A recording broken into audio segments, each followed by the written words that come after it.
Boa noite. Vamos abrir nossas Bíblias em Mateus, capítulo 7, nos versos 15 até o verso 20, e faremos a leitura neste momento. Mateus, capítulo 7, dos versos 15 até o verso 20. Se você já abriu, assim diz a Santa Palavra de Deus. Cuidado com os falsos profetas, que se apresentam a vocês disfarçados de ovelhas, mas por dentro são lobos vorazes. Pelos seus frutos vocês os conhecerão. Por acaso se acolhem uvas de espinheiros ou figos de ervas daninhas? Assim, toda árvore boa produz bons frutos, porém a árvore má produz frutos maus. A árvore boa não pode produzir frutos maus, e a árvore má não pode produzir frutos bons. Toda árvore que não produz bom fruto é cortada e jogada no fogo. Assim, pois, pelos seus frutos vocês os conhecerão. Vamos orar nesse momento. Santo Deus, nós exaltamos ao Senhor, nós te bendizemos, nós te glorificamos e nós clamamos. Esteja conosco, ó Pai bendito. Esteja conosco, seja adorado, seja exaltado e nos permita sermos dignos de entoar louvores de adoração a Ti. Sejamos dignos de glorificar ao Teu nome, principalmente através da pregação da Tua palavra. Nos abençoa, nos guarda. É isso que eu te peço, em nome de Jesus Cristo. Amém. Meus queridos, até o momento, eu tenho buscado chamar a atenção para a necessidade de fazermos sempre um autoexame. Estarmos sempre examinando a nossa fé. Este autoexame, ele é importante, pois permitirá que avaliemos em que posição nos encontramos em nossa caminhada cristã. Que avaliemos em que posição nos encontramos em nossa caminhada até o reino de Deus, permitindo assim termos a certeza, ou não, de estarmos indo na direção correta. Fazer isso permitirá que lá na frente nós não venhamos a nos surpreender com o resultado dessa caminhada. Nos permitirá termos ou não certeza do caminho que temos tomado, da porta que escolhemos, do Senhor que temos servido. E esse texto que nós acabamos de ler, ele esboça exatamente essa necessidade. E ele aponta para a triste realidade da existência de pessoas que se auto-enganam quanto à realidade ou veracidade da sua fé.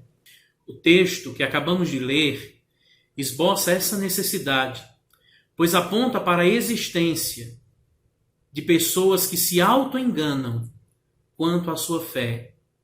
E esse engano faz com que essas pessoas se tornem pessoas perigosas.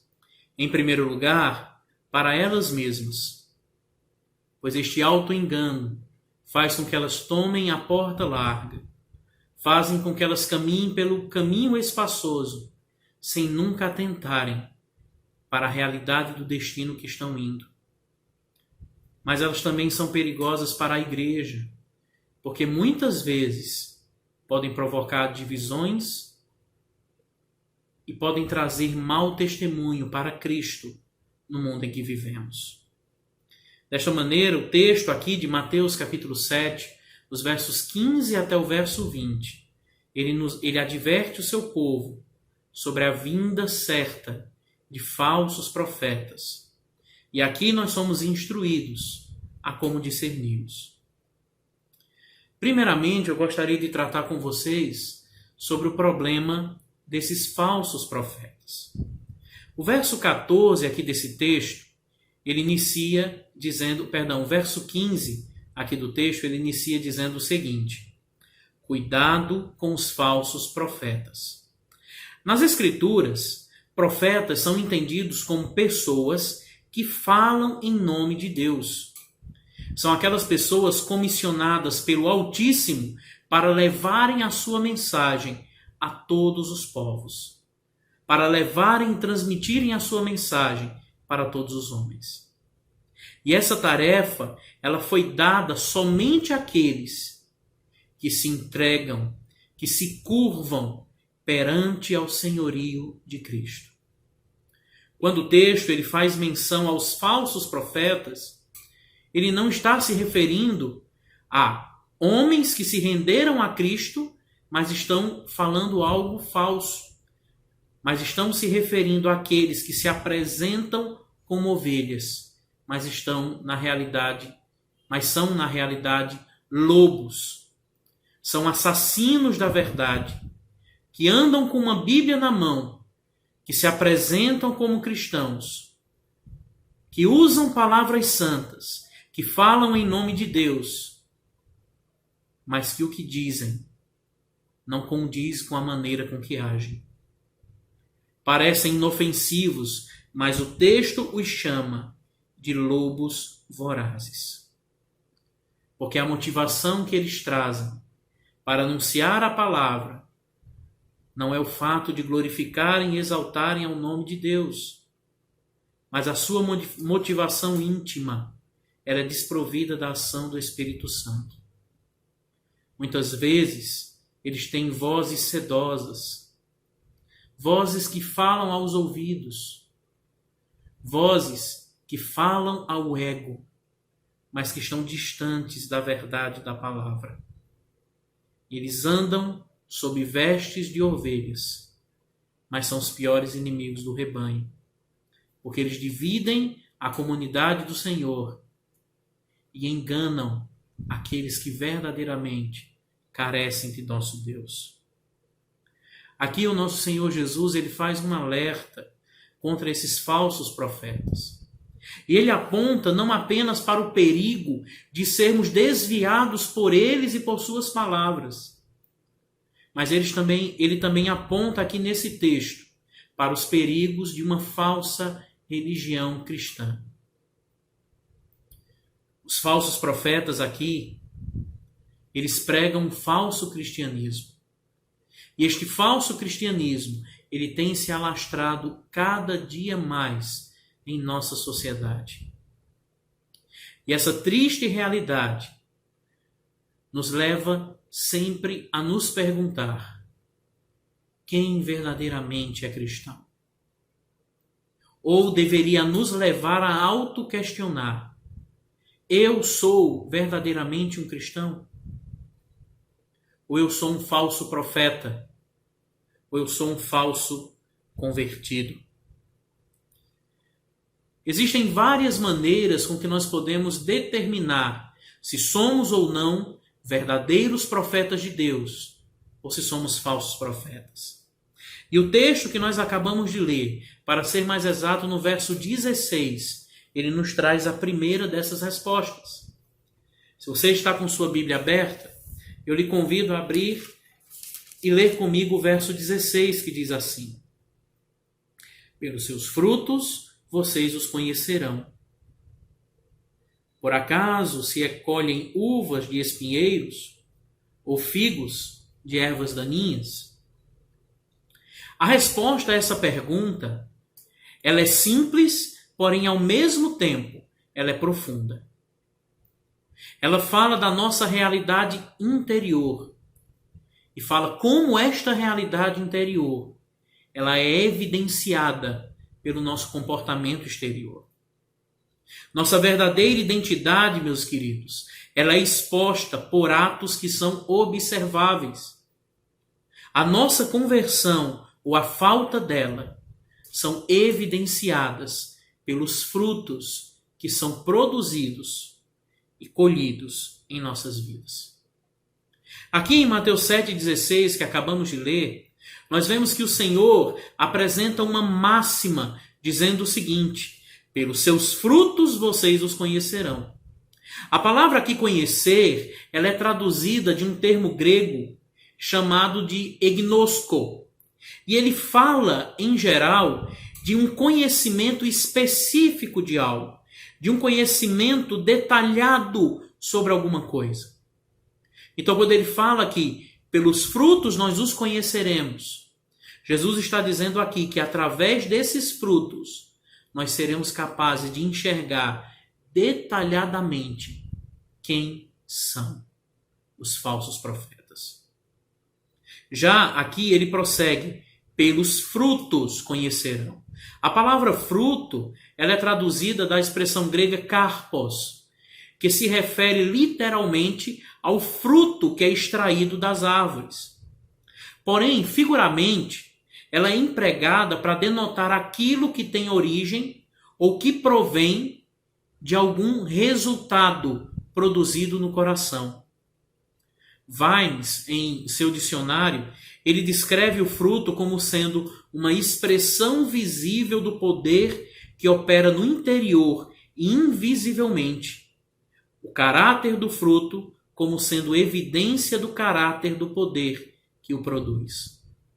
Ou seja, o que o Senhor Jesus está dizendo aqui é que, pelos frutos, vocês os conhecerão. Detalhadamente, conheceremos aquele a quem servimos, pelo fruto que produzimos. Então, neste contexto, o termo fruto, ele é usado para descrever o comportamento, a conduta, as obras ou feitos que emanam do caráter de uma pessoa e que manifestam a sua verdadeira qualidade, manifestam de onde ele provém. É importante ressaltar que Jesus aqui, ele não fala apenas em fruto, mas ele fala em frutos, no plural, denotando que não é somente um aspecto da vida, mas são todos os aspectos de nossa vida, é toda a nossa vida que vai dizer se verdadeiramente nós somos cristãos ou não. Se verdadeiramente nós somos convertidos a Cristo ou não, se nós somos verdadeiros profetas ou se nós somos falsos profetas. Paul Washer diz que a verdade transmitida é que uma realidade interna da pessoa será provada por suas ações, em tudo o que ele é e faz, em todas as circunstâncias. Nem virtude nem vício podem ser facilmente escondidos, mas ambos se manifestarão com o tempo.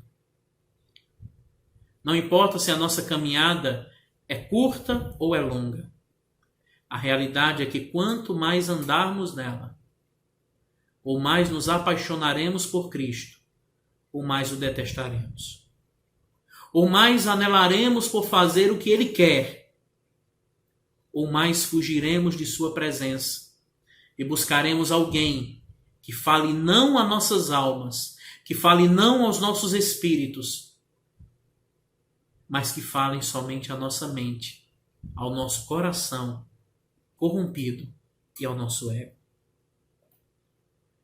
Esta verdade, meus queridos, ela é tão significativa que Jesus ele começa e termina essa perícope com a mesma advertência. Ele fala no verso 16: pelos frutos vocês os conhecerão. E novamente ele diz: assim, pois, pelos seus frutos vocês os conhecerão. Os justos terão lutas com o pecado e até mesmo terão quedas periódicas. Pode ser que em nossa caminhada nós venhamos a produzir um fruto murcho, um fruto fraco, um fruto sem nutrientes. Mas não é somente este fruto que vai definir quem nós somos, mas são todos os frutos que produzimos no decorrer de nossa caminhada. Eu me lembro que certa vez eu ouvi de um pastor: o cristianismo ele nunca pode ser definido pelos picos ou pelos vales, mas o cristianismo é sempre definido pela média. A média de nossa vida vai definir se somos cristãos autênticos ou não. Aquilo que se enxerga no decorrer de nossa caminhada, aquilo que é mais comum, é o que vai nos permitir entender se somos crentes ou não. Pois assim como pode um crente genuíno, um profeta de Deus genuíno, fraquejar e produzir frutos indignos da sua filiação, ainda é possível que pela graça geral de Deus, um ímpio, movido pela ação de Deus misericordiosa, venha a cometer atos benéficos. O que vai determinar se aquele ímpio realmente é detentor da salvação de Deus, ou se aquele regenerado, na realidade, tem se enganado até o momento, é como acabei de falar, será a média de sua vida, será a média de suas ações. Com o tempo, tanto o justo como os ímpios serão revelados, não por seu comportamento momentâneo, mas pelo seu comportamento contínuo. É importante, então, reconhecer o princípio que essa verdade traz, e que esta verdade ela é contrária ao ensino popular que grande parte do evangelicalismo contemporâneo ele tem tomado para si. Onde sempre nós escutamos, não julgueis, não julgueis, não julgueis. Quem é você para julgar? Tire primeiro a trave do seu olho antes de olhar para o meu pecado. Fariseu, hipócrita, é este o tipo de tratamento que muitas vezes encontramos, mas não é isso que a palavra nos ensina. Não é isso que a palavra de Deus nos faz ver. Agir desta maneira, dizendo que não podemos julgar, dizemos que devemos aceitar todos do jeito que estão, é negar completamente o ensino de Cristo. Nós devemos sim relacionar o comportamento exterior com o caráter interior. Muitos tomam como lei canônica aquele dizer popular que não se pode julgar um livro pela capa. Mas muitos erram e se enganam por não compreenderem o que esse ditado diz. Há um erro muito claro aqui de compreensão. Dizer que não se pode julgar um livro por sua capa não é dizer que nós não temos o direito de julgar o livro, mas é dizer que nós não podemos julgar um livro ou alguém baseados apenas em observações superficiais. Para se julgar corretamente um livro, faz-se necessário uma leitura completa, profunda e atenta dele. De igual forma, nós só poderemos definir o cristianismo de alguém baseado em uma leitura profunda, completa e atenta de seus frutos produzidos durante a caminhada. O que definirá o nosso cristianismo, meus queridos, não é o exterior, mas o interior. O que definirá o nosso cristianismo é como a Bíblia diz, será o nosso coração. E de acordo com Cristo, o coração ele pode ser conhecido pelos feitos exteriores que sempre fluem dele. Porque do coração procedem maus pensamentos, homicídios, imoralidade sexual, prostituição, furtos, falsos testemunhos, blasfêmias. São estas as coisas que contaminam a pessoa. Não o comer sem lavar as mãos, que o contamina. Foi isso que Jesus falou em Mateus capítulo 15, nos versos 19 a 20. Meus amados, uma das características mais comuns dos que desobedecem à fé, que fingem confessar, é argumentar que a religião é uma questão de coração e que ela não pode ser julgada pelas minhas ações exteriores. É aquela tentativa de auto-engano em dizer que o que importa para Jesus é o meu coração e Ele conhece o meu coração. Meus irmãos, nós temos que entender que, baseado nesse pressuposto, o que é falso tem se tornado verdadeiro em nossos dias.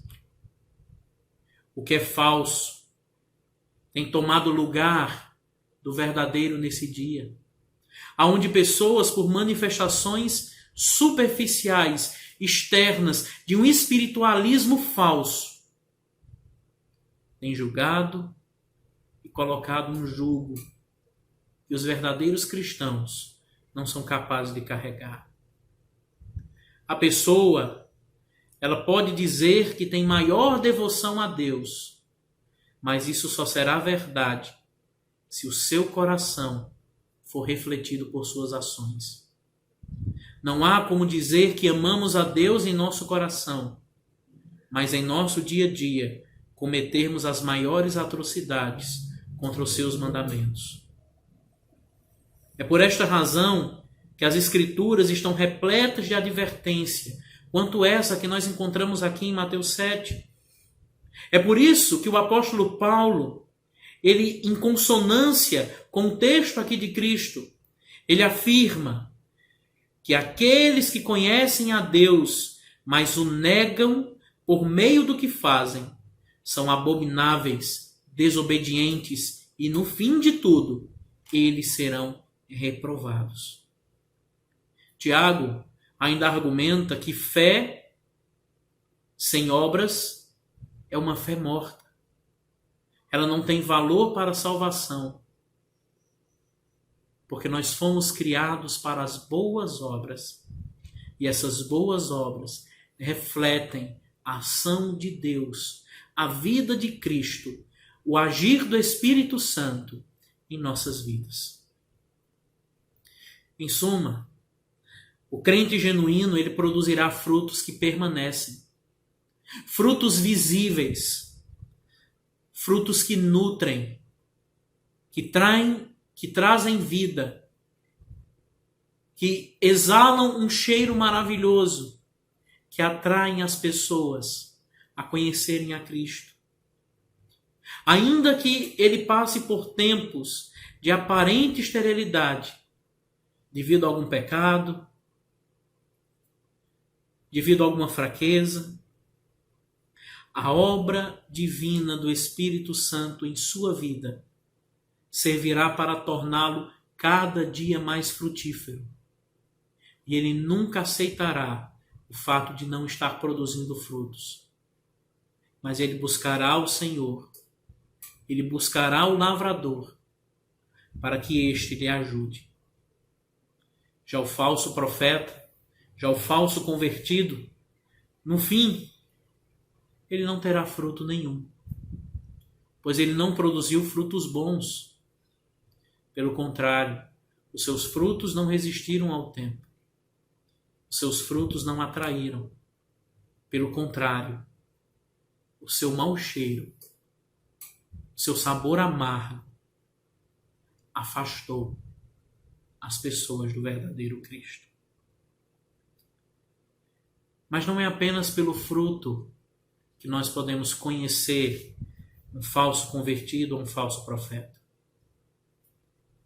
Mas a árvore de onde este fruto sai também nos permite reconhecer um falso profeta ou um falso convertido. E essa é a segunda resposta. Como nós podemos reconhecer um falso convertido? Pela árvore. O texto que nós lemos, ele prossegue. E eu lhe convido a tornar ao texto novamente. Olha o que é que o verso 16, a parte B, ele diz. Por acaso se colhem uvas de espinheiros ou figos de ervas daninhas? Assim, toda árvore boa produz bons frutos. Toda árvore má produz frutos maus. A árvore boa não pode produzir frutos maus, e a árvore má não pode produzir frutos bons. Um falso convertido ou um falso profeta, ele não é apenas um lobo, como é descrito no início do verso, mas ele é também uma árvore má. E aqui é onde entra algo que deve ser levado em nosso entendimento. O novo nascimento, a realidade dessa ação, é um fundamento doutrinário necessário para se compreender a declaração de Jesus em relação a uma árvore boa e a uma árvore má. Uma árvore boa, uma árvore que experimentou a regeneração pelo sangue de Cristo, uma árvore que é alimentada pelo Espírito Santo, ela não pode produzir frutos maus. Assim como uma árvore má, ela não pode produzir frutos bons. Porque a árvore má, ela transmite aonde ela está, ela transmite o que ela absorve do seu solo. Ela transmite o que ela absorve do solo em que está plantado. Uma árvore que não dá bons frutos, uma árvore que é formada por alguém depravado, ela nunca produzirá frutos que agradem a Deus. E por que isso acontece? Isso acontece pois a seiva que alimenta esta árvore, ela vem do maligno. Isto acontece porque a mensagem que está em sua boca é mentira. Isto acontece porque não há como extrair bons nutrientes de um solo mau, de um solo pobre. É por esse motivo que uma árvore má não pode produzir bons frutos. Apenas frutos maus, pois essa é a sua natureza. Tanto sua doutrina como sua vida são pervertidas. Tanto suas palavras como suas obras são carregadas de maldade, de veneno, e não são capazes de produzir vida, mas apenas morte. Já o Filho de Deus, regenerado por Deus, ele não pode continuar um estilo de vida, de constante rebeldia, um estilo de vida, de constante rebeldia contra ele. Porque ele é como árvore plantada junto a uma corrente de águas que no devido tempo dá o seu fruto e cuja folhagem não murcha. Ele está enxertado na videira verdadeira. A sua seiva é boa, a sua seiva é nutritiva, a sua seiva é divina. E não apenas isso, mas o lavrador que o enxertou na videira verdadeira, de onde ele extrai os nutrientes para a sua vida, no momento certo e oportuno, poda, limpando, arrancando, purificando, produzindo no crente aquilo que nós chamamos de santificação. E esta santificação, esta purificação, esta limpeza, ela resultará em frutos nutritivos, em frutos saudáveis, em frutos bons. Porque eles vêm por meio de Jesus Cristo, para a glória de Deus, para louvor do nosso Pai. E ele aprenderá a andar como filho na luz. E ele aprenderá a produzir frutos de luz, que consistem de toda boa vontade, e de toda bondade que se extraem de Deus. E qual o resultado de tudo isso? O resultado é que, no fim, toda árvore que não produz bom fruto é cortada e jogada no fogo. Eis aqui, então, a importância de estarmos sempre em alerta e nos autoexaminando. Nestes tempos de isolamento, precisamos ter cuidado para não permitir que nossa fé esfrie. Cuidemos para manter acesa em nós a chama do Espírito Santo. Vigiemos e cuidemos para que neste período em que nós estamos impedidos de comungar fisicamente, em que nós estamos impedidos de cultuar publicamente, nós continuemos a produzir frutos dignos de arrependimento, porque assim, pelos seus frutos, vocês os conhecerão. Assim, pelos frutos, nós saberemos se somos ou não filhos de Deus. Que o Senhor aplique esta palavra ao seu coração, ao meu coração. Só lhe deu glória. Amém.